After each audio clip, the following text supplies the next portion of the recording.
네, 오늘은 로마서 9장 24절부터 마지막 33절까지입니다. 로마서 9장 24절부터 마지막 33절까지 말씀을 보도록 하겠습니다. 현대인의 성경으로 제가 크게 읽겠습니다. 유대인 가운데서 뿐만 아니라 이방인들 가운데서도 불러내신 우리에게 하나님이 그렇게 하신 것입니다.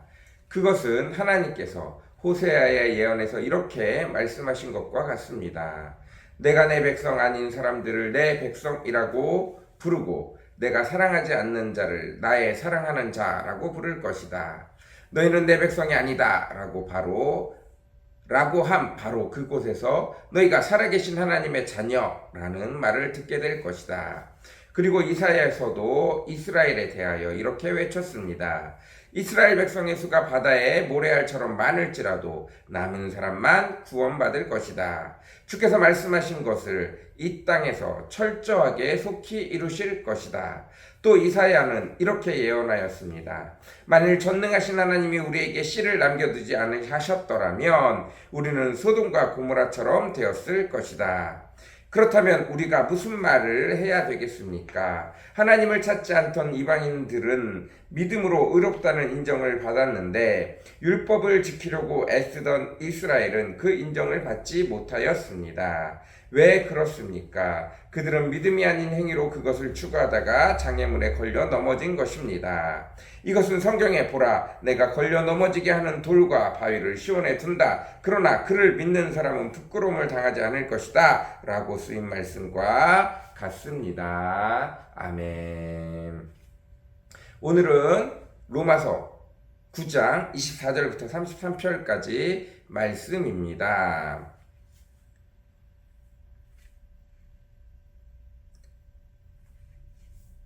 30절.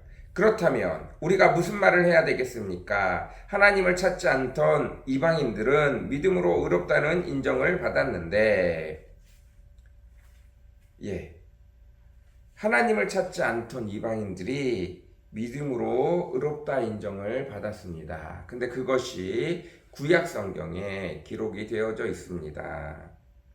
25절, 26절. 그것은 하나님께서 호세아의 예언서에 이렇게 말씀하신 것과 같습니다. 내가 내 백성 아닌 사람들을 내 백성이라 부르고 내가 사랑하지 않는 자를 나의 사랑하는 자라고 부를 것이다. 너희는 내 백성이 아니다 라고 한 바로 그곳에서 너희가 살아계신 하나님의 자녀라는 말을 듣게 될 것이다. 호세아서를 통하여 하나님께서는 예언하셨습니다. 내가 내 백성이 아닌 사람들은 이스라엘이 아닌 이방인입니다. 이 이방인들 가운데서 내 백성이라 부르고 내가 사랑하지 않는 자도 역시 이방인입니다. 나의 사랑하는 자라고 부를 것이다. 나의 사랑하는 자는 이방인들 중에 예수 그리스도를 믿고 구원받은 자들을 말합니다. 너희는 내 백성이다, 내 백성이 아니다 라고 한 바로 그곳에서 마찬가지로 이스라엘 백성이 아닌 이방인들을 말합니다. 그곳에서 너희가 살아계신 하나님의 자녀라는 말을 듣게 될 것이다. 살아계신 하나님의 자녀라는 말을 듣는 사람들은 예수 그리스도를 믿은 이방인들을 말합니다. 이와 같이 구약의 선지자들도 마찬가지로 후반부로 가면 갈수록 그러니까 이스라엘에서가 아니라 이스라엘이 아닌 열방에서 하나님의 자녀들이 돌아올 것을 이야기하고 있습니다. 요나서에서 아주 극적으로 나타납니다.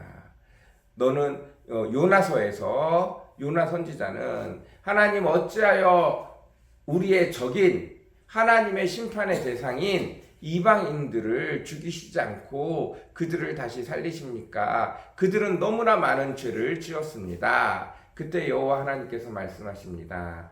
이 세상 어느 것 하나도 내가 짓지 않은 것이 없다. 내가 그들의 아버지가 아닌 것이 없다. 그런데 좌우를 분간하지 못하는 수없이 많은 양떼와 수없이 많은 생물들과 그리고 어린아이들, 아직 죄를 모르는 어린아이들도 그렇게 많이 있는데 내가 그것들을 어찌 그렇게 쉽게 죽일 수 있겠느냐. 내가 그들을 또한 사랑하여 지었다 라고 말씀하시는 것들을 통하여 열방을 이방 민족뿐만 아니라 하나님이 창조한 모든 세계까지도 하나님이 돌이키기를 원하고 계신다는 것들을 여실히 보여주고 있습니다.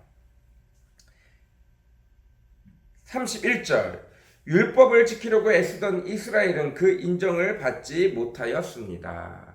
율법을 열심히 지키고 잘 살아가려던 이스라엘 백성도 결국은 여호와 하나님 앞에 인정을 받지 못했습니다. 어떤 율법을 열심히 지키려고 노력을 했나요? 이스라엘 백성이 여호와의 율법을 어겨 여호와 하나님으로부터 인정을 받지 못하여 남유다, 북이스라엘 둘 다 망하게 되었습니다.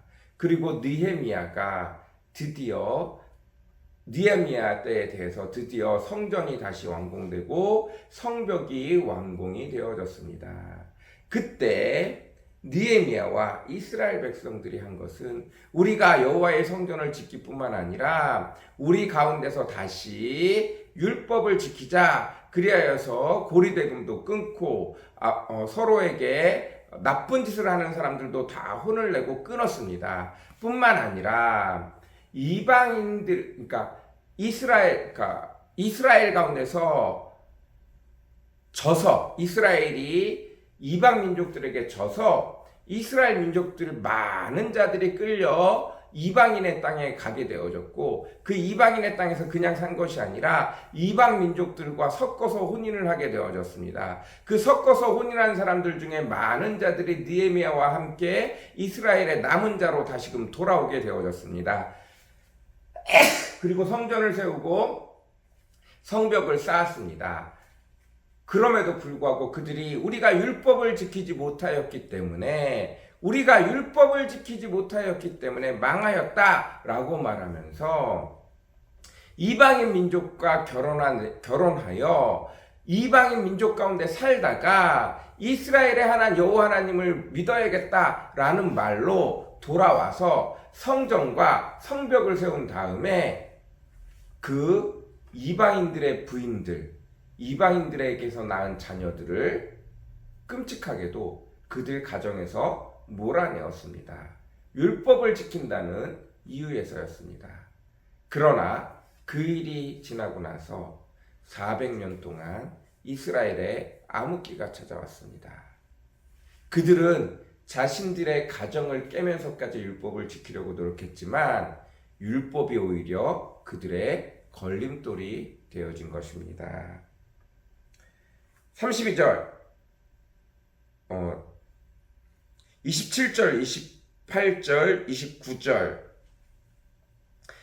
그리고 이사야서 이스라엘에 대하여 이렇게 외쳤습니다. 이스라엘 백성의 수가 바다의 모래알처럼 많을지라도 남은 사람만 구원을 받을 것이다. 주께서 말씀하신 것을 이 땅에 철저히 속히 이루실 것이다. 또 이사야에게 이렇게 예언했습니다. 만일 전능하신 하나님이 우리에게 씨를 남겨두지 않으셨더라면 우리는 소돔과 고모라처럼 되었을 것이다.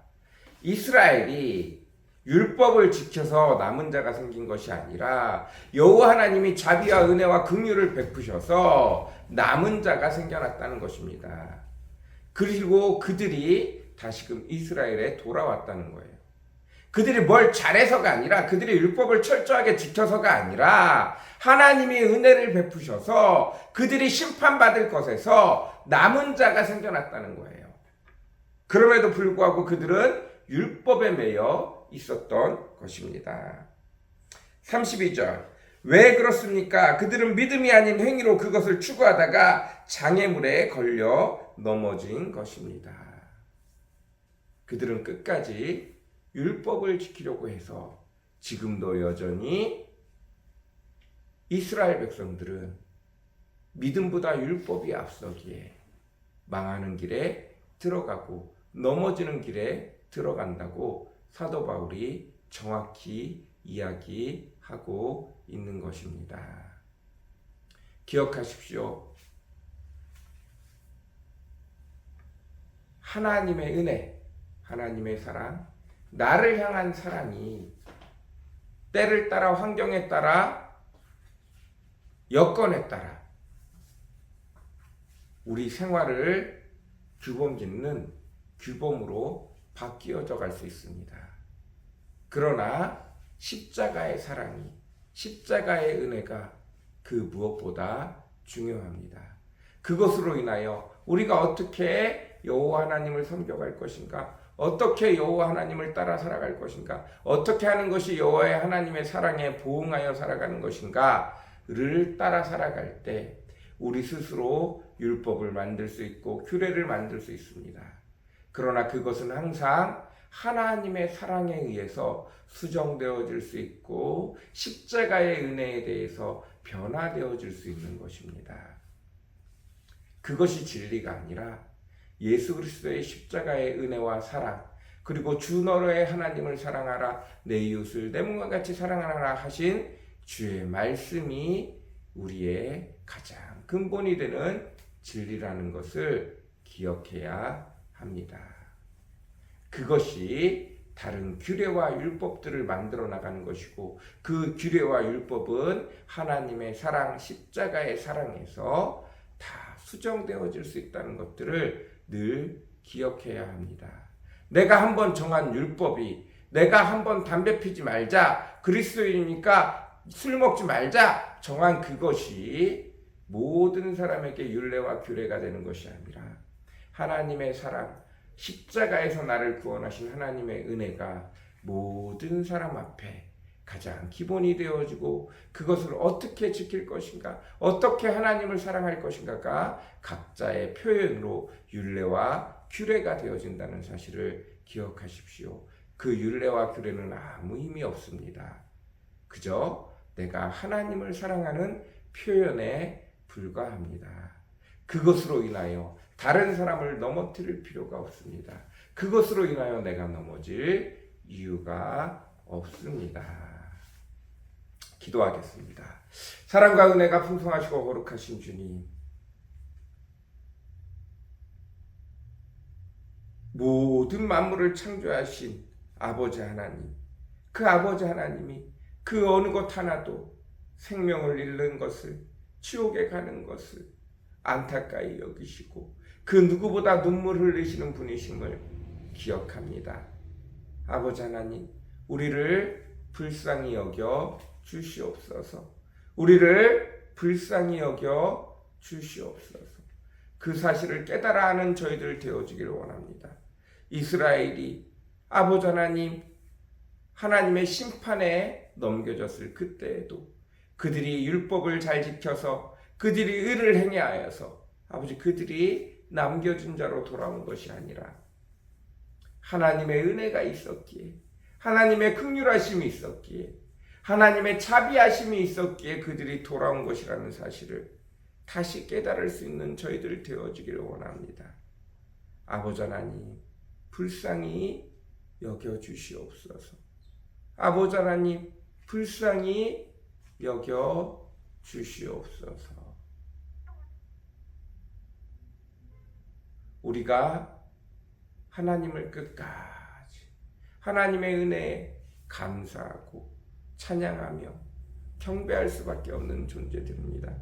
예수님의 십자가의 은혜에 늘 언제야 아버지 감사할 수밖에 없는 존재들임을 늘 기억하게 허락하여 주옵소서. 감사합니다. 예수님의 이름으로 간절히 기도드렸습니다. 아멘.